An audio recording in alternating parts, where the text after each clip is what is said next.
Impact FM, l'inforégion avec Olivier Tomezzoli. Le Malmédia Simon Dethier devient député fédéral suite à la formation du nouveau gouvernement. Il siégera donc à Bruxelles tout en conservant son poste d'échevin à Malmedy. Il est notre invité ce matin en direct. Le CMH va enfin être reconnu officiellement comme service d'urgence par le fédéral après plus de 20 ans d'attente. Et quelques infos foot aussi dans ce journal avec notamment des matchs amicaux au programme ce soir. Mardi 4 février, le développement des titres de l'info de l'arrondissement. Présentation Olivier Tomezzoli. Bonjour à tous, le nouveau gouvernement fédéral est en place enfin, diront certains, d'autres peuvent s'en réjouir puisqu'avec les nouveaux ministres, c'est aussi un grand jeu de chaises musicales qui a lieu ce mardi au Parlement fédéral avec deux nouveaux députés issus de notre arrondissement. Tout d'abord, la MR Victoria Van de Berg, bourgmestre de Jalais, qui va donc siéger à Bruxelles aussi. Et chez les engagés, c'est le deuxième suppléant sur la liste des dernières élections fédérales, le Malmédien Simon Dethier, qui remplace Karine Clotuche, la liégeoise, qui a décidé de conserver son poste d'échevine à Liège. Simon Dethier qui prêtera serment cet après-midi à la Chambre et qui est notre invité ce matin en direct. Bonjour Simon. Bonjour. Merci d'avoir fait le petit détour par notre studio en direct ce matin parce que la journée va être extrêmement chargée. Alors tout d'abord, monter à Bruxelles au Parlement fédéral, c'est une surprise pour vous, même si vous étiez deuxième suppléant sur la liste des dernières élections fédérales. La politique est parfois faite de surprises, mais on a l'habitude de se préparer à tout et à la fois à rien du tout. Et donc ça fait partie de mon cadre. Je sais dans quel monde je vis. Et j'étais quand même un peu préparé. Oui, prestation de serment cet après-midi, ce sera un grand moment. Il y a un peu de stress. Pas encore, mais peut-être que ça arrivera pendant la journée. C'est vrai que c'est un honneur et une responsabilité qui est importante, qui se marque dans cette prestation de serment. Mais voilà, il y a une longue journée qui se prépare et beaucoup de choses à faire aujourd'hui. Je vais faire étape par étape. Ça va chambouler un peu votre vie au quotidien, ça. Ouais, j'ai déjà une vie très animée. Je suis déjà professionnellement très très occupé par ailleurs, que ce soit dans le cadre de mon échevinat ou dans mon travail au cabinet et précédemment également.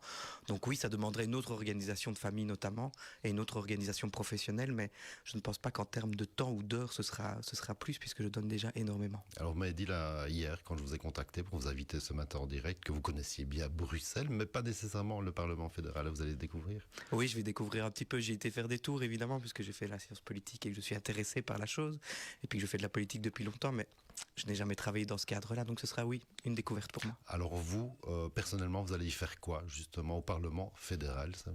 Les parlementaires sont là pour contrôler le gouvernement, c'est le travail premier, s'assurer que l'accord de gouvernement est bien mis en œuvre, et puis négocier les textes, discuter les textes en fonction des commissions dans lesquelles on est, et des plénières qui sont les jeudis. Un gouvernement avec un Premier ministre NVA, Bart de Wever, ça ne nous gêne pas de siéger aux côtés de la NVA? Et je l'ai dit avant les élections, quand on me posait déjà la question de savoir qu'est-ce qui se passerait si c'était le cas. J'ai toujours dit que si c'était mon choix à moi personnel, ce ne serait pas un plaisir de pouvoir partager un gouvernement avec la NVA, mais que la démocratie en Belgique est faite, que les Flamands votent et qu'ils ont le droit de voter et de choisir eux aussi le parti qui les représente.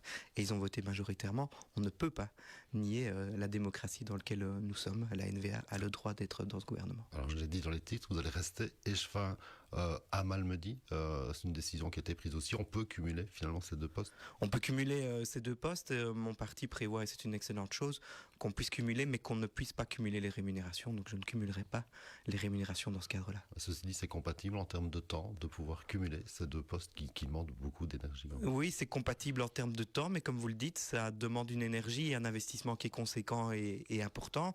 Et on ne s'en cache pas. Ça veut dire que les nuits sont souvent très courtes. J'ai l'habitude de travailler beaucoup en soirée et parfois très tôt le matin.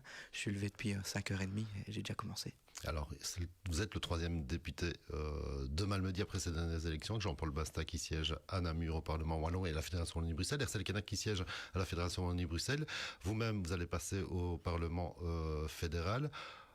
C'est la moitié du collège communal en fait qui siège aussi ailleurs et qui est pris ailleurs aussi. On va s'arranger comment pour organiser les collèges? Oui, mais qui est pris ailleurs, mais qui est aussi représentatif, qui représente également le territoire. Je crois que c'est un honneur et une grande chance que nous avons de pouvoir avoir des relais à tous les niveaux de pouvoir, qu'ils soient dans la majorité ou dans l'opposition d'ailleurs, qu'ils puissent également porter les spécificités de notre territoire, de notre commune spécifiquement si on parle de Malmedy. Et puis pour l'organisation, on se parlera pour trouver la meilleure organisation organisation possible avec tout le monde et avec l'ensemble des services pour que ce soit évidemment bénéfique pour Malmedy et pas le contraire. Et vous aurez quand même le temps de participer au Quarmé. Oui, bien sûr, je m'en réjouis déjà. Enfin, merci Simon de dire voilà, votre journée qui va être très très longue aujourd'hui par les prestations de serment cet après-midi à 15h au Parlement fédéral. Ben voilà, bonne route à Merci vous beaucoup. et merci d'être passé en direct ce matin. Et une autre bonne nouvelle avec ce nouveau gouvernement Arizona, c'est la reconnaissance officielle du vecteur médical héliporté. Le CMH, le centre médical héliporté de Bras-sur-Lienne, ça fait plus de 22 ans maintenant que l'ASBL attend d'être reconnu officiellement. Ce sera donc chose faite bientôt avec des moyens supplémentaires et l'ouverture aussi à un financement public. Ce sont les urgences médicales qui vont y gagner. Donc au final, les citoyens également. Et cela alors que le CMH va déménager dans quelques mois, mais toujours sur la commune de Lierneux.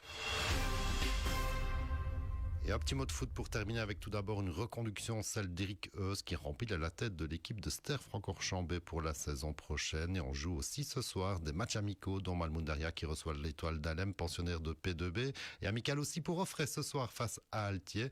Là, on est en deuxième provinciale du Luxembourg, des rencontres pour peaufiner les automatismes et retrouver du rythme en vue de la deuxième partie de saison.